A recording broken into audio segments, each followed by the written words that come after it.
అందరికీ నమస్కారం. నా పేరు పిఎస్ ఖాన్, జిల్లా కార్యదర్శి ఏపీఎస్ఆర్టీసీ ఎంప్లాయీస్ యూనియన్ అనంతపురం. ముఖ్యంగా ఈ ప్రెస్ క్లబ్ నందు పత్రికా సమావేశము జిల్లా కమిటీ తరఫున నిర్వహిస్తున్నాం. ఎందుకంటే ఆర్టీసీ నందు దీర్ఘకాలికంగా పెండింగ్లో ఉన్న కార్మిక సమస్యలపై 22/6/2025 విజయవాడ నందు రాష్ట్ర కమిటీ ఎగ్జిక్యూటివ్ సమావేశంలో తీసుకున్న నిర్ణయం మేరకు జిల్లాలో జూలై 4, 5 తారీఖులలో ప్రతి ఒక్క కార్మికుడు ఎర్ర బ్యాడ్జీలను ధరిస్తూ ఏదైతే ఇప్పుడు వివరిస్తున్నా ఏదైతే డిమాండ్ ఉన్నాయో ఆ డిమాండ్లకు సంబంధించి ఆ 2 రోజులు ఉదయం 11 గంటల నుంచి 12 గంటల వరకు డిపోల ఎదుట ధర్నా నిర్వహించాలని చెప్పేసి తీర్మానించడమైనది. అందులో భాగంగానే ఈరోజు కార్మికులు తెలియాల్సిన అంశాలను మీ ద్వారా కార్మికులు చేరవలసిన ఉద్దేశంతోనే ఈ సమావేశాన్ని ఏర్పాటు చేశాం. ముఖ్యంగా ఆర్టీసీ ప్రభుత్వంలో విలీనమైనప్పటి నుంచి 2020 ప్రభుత్వంలో విలీనమైనప్పటి నుంచి కార్మికులు ఏవైతే ఆర్టీసీలో ఏ విధంగా ప్రమోషన్లకు సంబంధించి ఒక ఉద్యోగి ప్రమోషన్ పొందాలంటే ఆర్టీసీ నందు ఏ విధంగా జరుగుతున్నదో అది కాకుండా గవర్నమెంట్ విధానంలో చేయడంలో చాలా జాప్యం జరుగుతోంది. 5 సంవత్సరాల నుంచి ఏమాత్రం ఏ ఒక్క ఉద్యోగి కూడా ప్రమోషన్ లేకుండా ఇబ్బంది పడుతున్న తరుణంలో రాష్ట్ర కమిటీ పలు దఫాలుగా యాజమాన్యానికి ప్రభుత్వానికి మెమొరాండంలు ఇచ్చినా కూడా ఇంతవరకు సమస్యలు సాల్వ్ చేయకుండా ఇప్పుడు చివరి దశకు చేరుకుంది.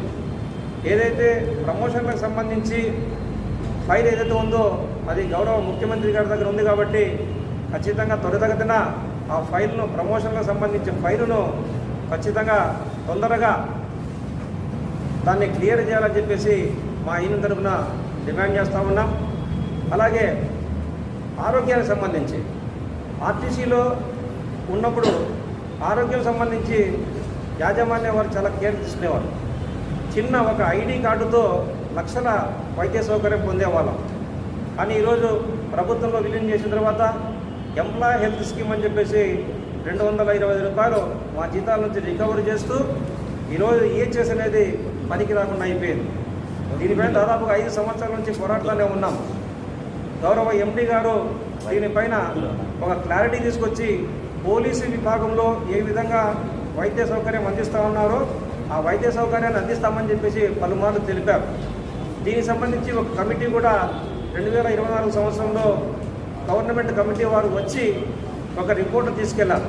ఆ రిపోర్టు సంబంధించి ఇంతవరకు ఎటువంటి నివేదిక రాలేదు.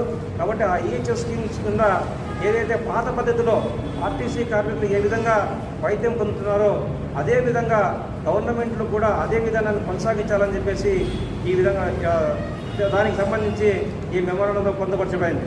అలాగే ప్రధాన సమస్య గతంలో ఆర్టీసీ కార్మికుడు రిటైర్ అయితే ఆ రోజే రిటైర్ అయిన రోజే అతనికి రావాల్సిన గ్రాట్యుటీ కానివ్వండి, లీవ్ ఎన్కేస్మెంట్ కానివ్వండి, పెన్షన్ కానివ్వండి అదే రోజు శాలువా కప్పేసి ఆ డిపో పరిధిలో మేము ఖచ్చితంగా అతన్ని సాగనంపేవాళ్ళం. కానీ ఈరోజు దాదాపుగా 2024 నుంచి ఎవరైతే కార్మికులు రిటైర్ అయ్యారో వారికి సంబంధించి గ్రాట్యుటీ ఇంతవరకు పడ్డా. అలాగే టర్మినల్ ఎన్కాష్మెంట్ ఏదైతే 300 రోజులు ఇయర్స్ ఉంటాయో ఆ ఇయర్స్ కూడా ఇంతవరకు గవర్నమెంట్ ఉద్యోగస్తుల మీద కూడా అవి కూడా అటకెక్కున్నాయి. దాదాపు 2020 నుంచి టర్మినల్ ఎన్కాష్మెంట్ పడడం లేదు. 2025 నుంచి గ్రాట్యుటీకి సంబంధించి ఏమాత్రం రావడం లేదు. ఎందుకంటే ఆర్టీసీ కార్మికులు దాదాపు చిన్న జీతాలతో బతికేవాళ్ళం. ఈరోజు దాదాపుగా పిఎఫ్ కానివ్వండి, తర్వాత ఏమైనా సీసీఎస్ కానివ్వండి, మేము పొందుపరుచుకున్న సీసీఎస్ కానివ్వండి ఈ నెల 4, 5 తారీఖుల్లో ధర్నా పెట్టినాము. ముఖ్యంగా మా డిమాండ్ ఏమంటే ఎలక్ట్రిక్ బస్సులను ప్రైవేట్ వాళ్ళతో నిర్వహించాలని చూస్తున్నారు. కానీ మా డిమాండ్ మాత్రం ఆర్టీసీ వాళ్ళతోనే ఆర్టీసీ డ్రైవర్ కండక్టర్లతోనే నడపాలని మేము డిమాండ్ చేస్తున్నాము. తర్వాత వచ్చి 1/19 సర్క్యులర్ ఈనాడు అమలు చేశారు. కానీ ఇప్పుడు అది అమలు కావడం లేదు. ఆ అమలు కావడం వల్ల కార్మికులు చాలా సఫర్ అవుతున్నారు. దానికి దీనికి డిఫరెన్స్ ఏమంటే 1/19 సర్కులర్ పూర్తి స్థాయిలో అమలు జరిగితే పాయింట్ల విధానం ఉన్నది గతంలో. కానీ ఇప్పుడు డిపో మేనేజర్లు వాళ్ళ ఇష్టానుసారం దానిపైన పనిష్మెంట్ ఇస్తూ కార్మికులను చాలా అసహ్యానికి గురి చేస్తున్నారు. తర్వాత సిసిఎస్ కార్యాలయంను గతము వాళ్ళు ఇప్పుడున్న పాలకవర్గము వేరే చోటికి మళ్లించాలని చూస్తున్నారు. కానీ దాన్ని మేము పూర్తిగా వ్యతిరేకిస్తున్నాము. ఎందుకంటే హెడ్ ఆఫీసులోనే ఉంది ఇప్పుడు, కానీ దాన్ని చాలా దూరంగా తరలించాలనే ఉద్దేశంతో వాళ్ళు దాన్ని వేరే రకంగా చేస్తున్నారు. దాన్ని మేము ఎంప్లాయీస్ యూనియన్గా పూర్తిగా ఖండిస్తున్నాము.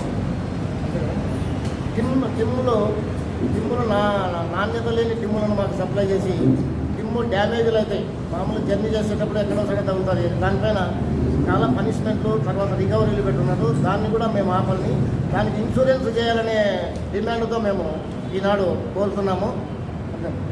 ఆయన